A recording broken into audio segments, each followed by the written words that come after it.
si toi tu te sens faible, incapable, peu importe dans le domaine, eh ben réjouis-toi parce que ta faiblesse te qualifie.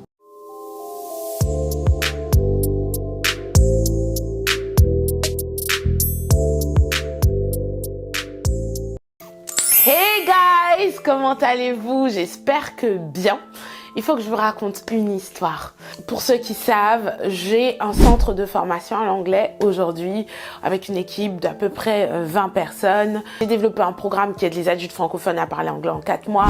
J'ai aussi créé des formations pour les enfants de 4 ans jusqu'à 18 ans. Je suis conférencière, j'ai pu enseigner à d'autres personnes comment faire pour elles aussi enseigner l'anglais. J'ai coaché des gens, je suis aussi interprète. J'ai fait beaucoup de choses. Mais j'ai eu mes petits commencements. Je vais vous en parler un petit peu. J'ai commencé à donner des cours d'anglais en job étudiant à l'âge de 18 ans et je crois que c'était autour de l'âge de peut-être 20 ans, 22 ans où ma tante est partie en vacances et pendant ses vacances elle a rencontré une autre dame qui s'avérait être la directrice de l'école primaire où les enfants de Sarkozy allaient à l'époque. Et c'était à l'époque où Sarkozy était encore le président. Wow! Donc ma tante lui dit « Oh bah j'ai ma nièce qui donne des cours d'anglais » et puis la dame lui dit « Oh bah on a besoin de personnes pour enseigner l'anglais dans notre école, qu'elle m'envoie son CV. » Ma tante me communique le numéro et tout ça. Et moi, qu'est-ce que je fais? Rien. Pourquoi? Parce que j'ai peur ou aussi j'ai le syndrome de l'imposteur et puis je me dis je vais être avec ces enfants-là, ils vont me parler un français que je vais pas comprendre, est-ce que voilà je vais réussir à enseigner, je vais me taper la honte, c'est pas fait pour moi, blablabla. Bla bla. Donc je n'envoie pas mon CV jusqu'à ce qu'il soit trop tard. Dieu est tellement bon que malgré le fait que j'ai raté cette opportunité-là, il a quand même ouvert d'autres opportunités moins grandes pour que je puisse gagner en expérience. Et entre-temps, j'ai pu enseigner au collège, au lycée, dans des entreprises même. J'ai travaillé avec Renault, Unilever, j'ai été interprète assermentée à la Cour nationale de demande d'asile. J'ai eu pas mal d'expériences. Quelques années après, j'ai une amie qui habite à Nice, qui vient à Paris et qui veut venir me voir. Et donc, elle dort chez son beau-frère. Et elle dit à son beau-frère, aujourd'hui, je vais voir mon amie, Tocine. Et son beau-frère lui dit, mais elle fait quoi ton amie? Et elle lui dit, Tocine, elle est prof d'anglais. Et lui, il dit, ah bah, dans l'école où je travaille, parce qu'il était directeur, on a besoin de profs d'anglais. Wow! Dis-lui de me contacter. Donc, ma copine, elle vient me voir, toute contente, Tocine, faut que tu postules, blablabla. Et là, encore une fois, syndrome de l'imposteur. Je ne me sens pas à la hauteur. Parce que je vais être en face de gens qui ont à peu près mon âge et qui sont plus diplômés que moi parce qu'il faut savoir que moi je suis bac+2 et là enseigner en école de commerce ça veut dire que ça va de bac à bac+5. Ils ont à peu près mon âge et je vais être en face de quoi 20, 30 d'entre eux à la fois, like how in the world am I gonna cover this? Et ma copine elle me motivait, vas-y Tocine, moi je sais que tu peux. Et le soir, pendant mon temps de réflexion, j'ai repensé à l'école de Sarkozy qui, à ce moment-là, n'était plus grand-chose pour moi. Si on me disait à cette époque-là d'aller dans cette école, je me dis, yeah, I'm gonna kill it, I can do this. Et j'ai repensé à ça, je me suis dit, si j'étais allée dans l'école de Sarkozy, peut-être que j'aurais transpiré au début, mais j'aurais gagné tellement de temps. Et là, il y a cette opportunité qui se présente à moi. Et dans mon cœur, je croyais que c'était une opportunité que Dieu mettait devant moi.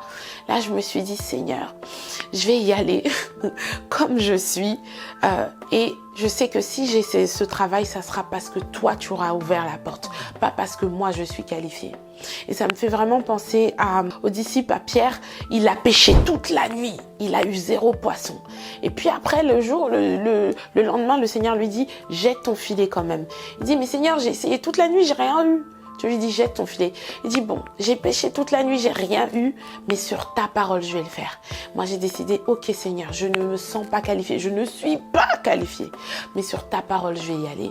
Et c'est vrai que pendant mon chemin en y allant, j'étais là, je mens en disant que j'ai le diplôme ou pas, qu'est-ce que je fais?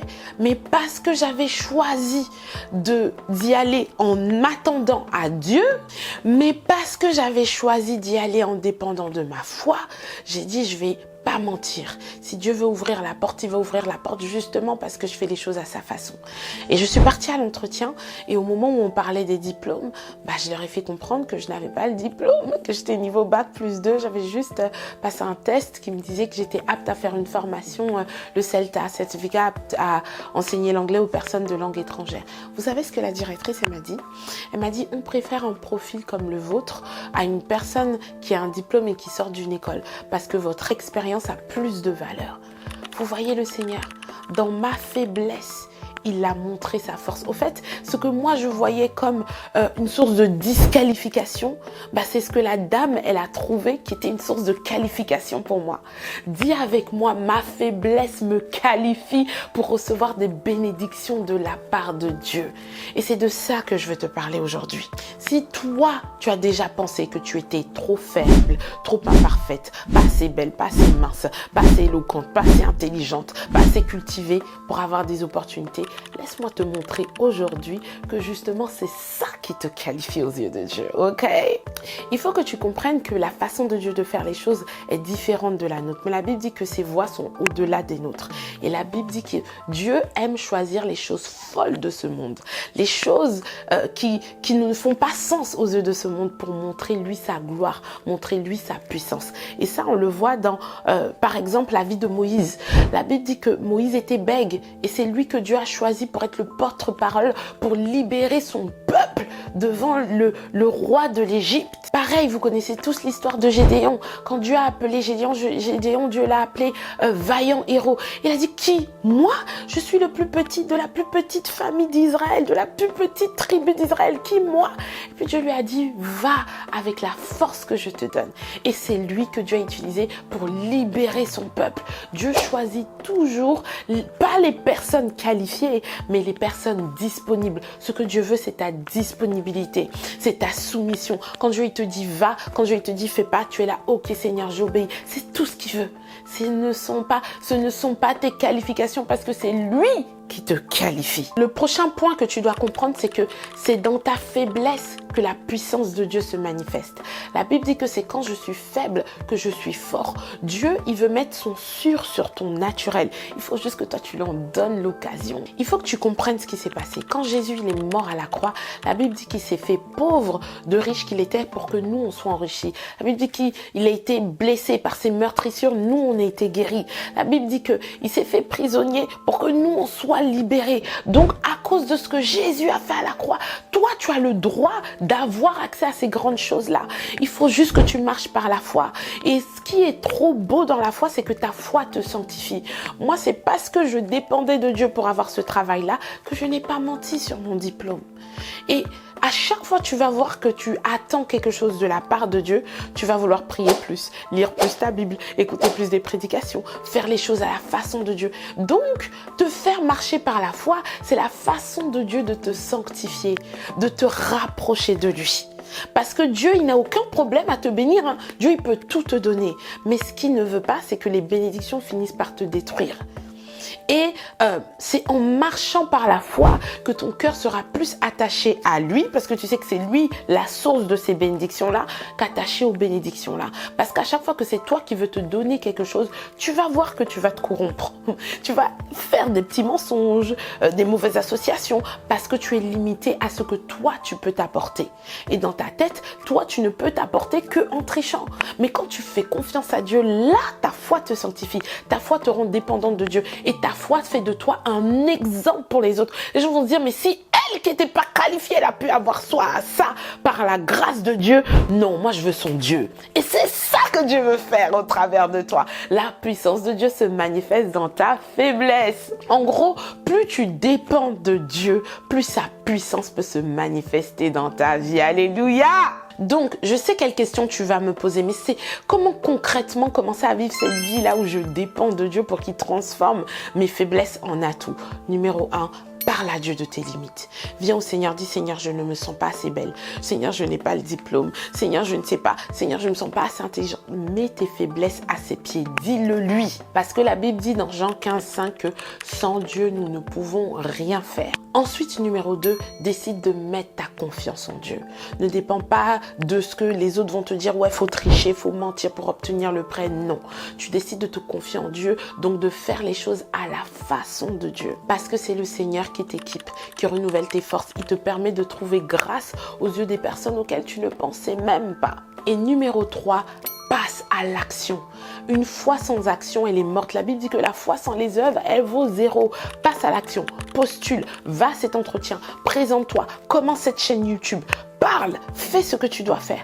Et tu dois comprendre que c'est en faisant que tu peux perfectionner. Donc, plus tôt tu commences, mieux c'est. Et c'est en faisant que tu pourras voir la gloire de Dieu se manifester dans ta vie. J'ai beaucoup aimé une phrase qui a été dite pour la définition de l'entrepreneuriat. Elle a dit, c'est entre et prends. C'est ça l'entrepreneuriat.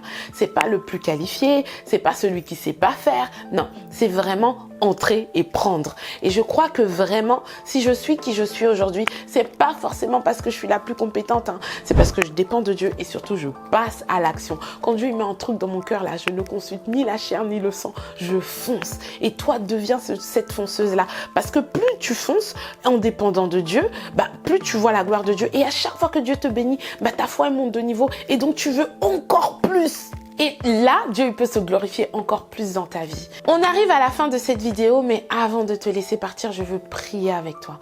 Mais avant ça, si ce n'est pas encore le cas, abonne-toi, like et commente. Je veux que tu m'écrives en commentaire dans quel domaine de ta vie tu te sens faible, mais tu crois que ta faiblesse devient un atout pour toi.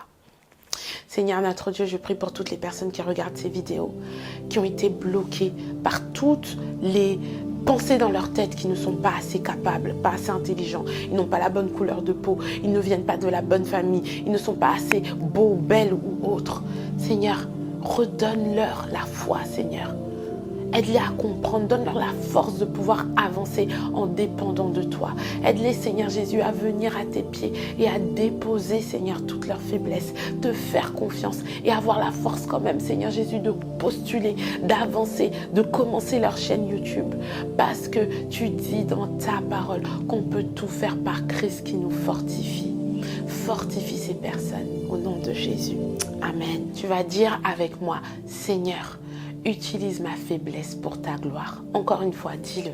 Seigneur, utilise ma faiblesse pour ta gloire.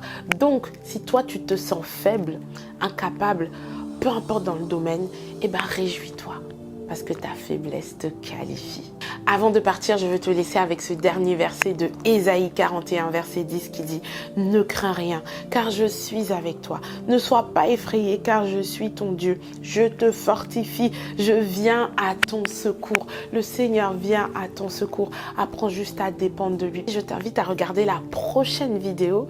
Et dans cette prochaine vidéo, je vais te parler de « juste parce qu'il m'aime ». Or, la révélation de ça... Tu n'es pas prêt, mais va voir la prochaine vidéo. Ça va vraiment te bénir parce que moi, ça a changé complètement ma vie. On s'attend toujours à penser à il faut que j'aime Dieu, il faut que je fasse des choses pour Dieu. Et si c'était l'inverse? Et si c'était juste le fait que tu sois conscient que lui, il t'aime, que lui, il a fait pour toi. Bref, on en parle dans la prochaine vidéo. Bye guys! Tes faiblesses te qualifient!